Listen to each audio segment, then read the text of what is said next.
Mas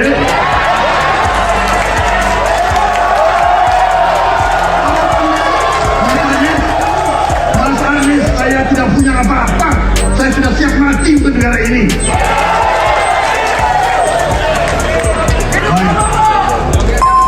Waktu anda habis, Bapak, dan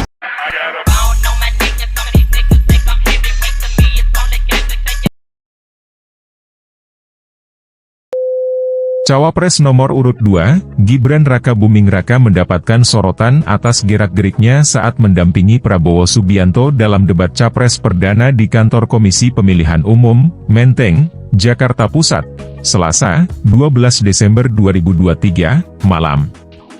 Momen itu terjadi usai dirinya dibela oleh capresnya, Prabowo Subianto mengenai putusan MK. Nama Gibran begitu melekat dengan putusan MK karena dianggap memberikan karpet merah baginya untuk menjadi cawapres.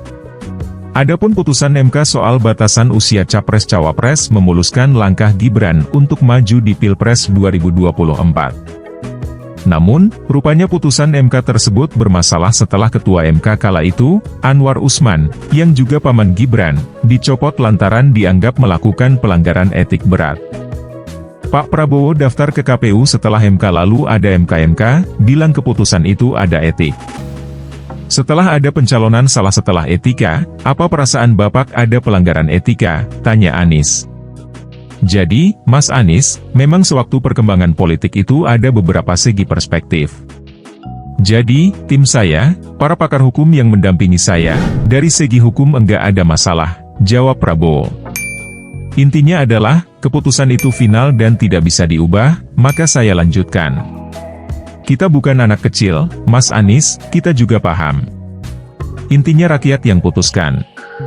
Kalau rakyat enggak suka Prabowo Gibran, enggak usah pilih, sambung Prabowo. Usai mendengar jawaban Prabowo tersebut, Gibran sampai beranjak dari kursinya. Gibran menggerakkan tangannya seolah memancing para pendukung Anies Baswedan Muhaimin Iskandar untuk lebih kencang dalam bersuara. Wajahnya terlihat begitu antusias seolah melepaskan emosi yang dipendamnya. Di sisi lain, Komandan Tim Fanta Pemilih Muda Tim Kampanye Nasional Prabowo Subianto Gibran Raka Buming Raka, Arief Rosyid membantah jika Gibran emosi.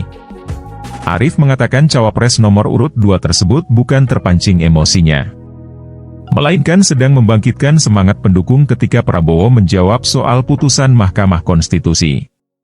Kalau kepancing emosi sih enggak ya. Justru itu antusiasme dan apresiasi setelah mendengar jawaban Pak Prabowo yang santai tapi on point, seperti itu, ujar Arief. Arief menjelaskan, Gibran yang sampai berdiri dan membangkitkan semangat pendukung hanya bentuk ekspresi semata.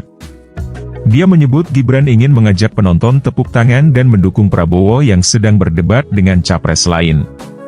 Senada, Sekretaris TKN Prabowo Gibran, Nusron Wahid mengatakan reaksi Gibran itu hanya bentuk spontanitas saja. Menurutnya, yang Gibran lakukan itu adalah bentuk dukungan kepada Prabowo. Namanya kasih semangat pendukung ya boleh-boleh saja. Masa enggak boleh? Namanya kasih support sama capresnya, kata Nusron. Nusron menilai, tindakan Gibran itu memperlihatkan bahwa chemistry antara Prabowo-Gibran terbangun dengan baik. Dia mengaku tidak melihat chemistry serupa dari pasangan calon lain dalam debat. Ini menurut saya hal yang tidak terlihat di antara pasangan-pasangan calon lainnya, ucapnya. Jika pada segmen sebelumnya pertanyaan dibuat oleh tim panelis, maka di segmen ini dan segmen selanjutnya pertanyaan murni dari para calon presiden. Jawaban pertanyaan akan ditanggapi oleh capres penanya untuk kemudian direspon kembali oleh calon presiden yang menjawab. Sebelumnya, kita undang kembali seluruh calon presiden untuk naik ke atas panggung. Kami persilakan Bapak untuk menuju ke panggung utama.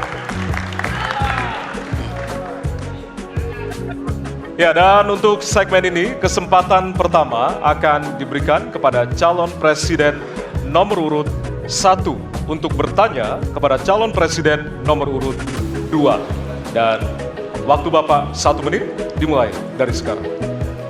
Terima kasih. Pada tanggal 25, Pak Prabowo mendaftar ke KPU. sebagai pasangan calon presiden, calon wakil presiden. Sesudah keputusan MK.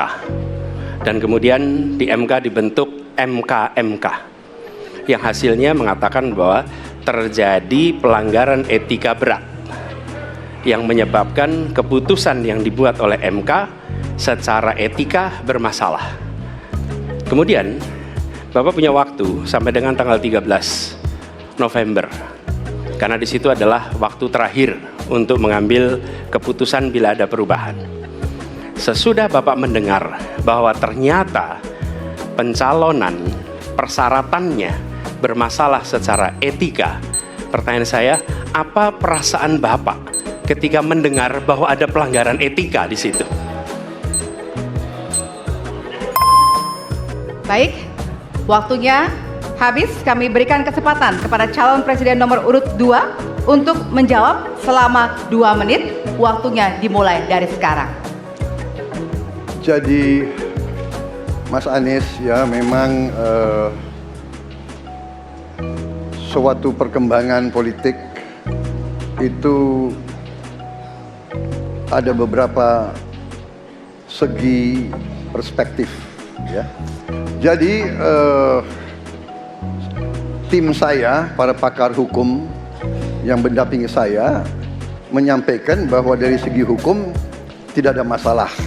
Masalah yang dianggap pelanggaran etika sudah diambil tindakan dan keputusan, ya, waktu itu oleh pihak yang diberi wewenang. Kemudian sudah ada tindakan, dan tindakan pun itu masih diperdebatkan karena yang bersangkutan masih memproses. Tetapi intinya adalah bahwa keputusan itu final dan tidak dapat dirubah. Ya, saya laksanakan, ya. Dan kita ini bukan anak kecil, Mas Anies, ya. Anda juga paham, ya. Sudahlah, ya. Sekarang begini, intinya rakyat yang putuskan, rakyat yang menilai. Kalau rakyat tidak suka Prabowo dan Gibran, nggak usah pilih kami, saudara-saudara sekalian. Dan saya tidak takut tidak punya jabatan, Mas Anies. Sorry ya. Sorry ya. Para penang, Mas Anies, saya tidak punya apa-apa. Saya sudah siap mati untuk negara ini. Baik. Waktu Anda habis, Bapak, dan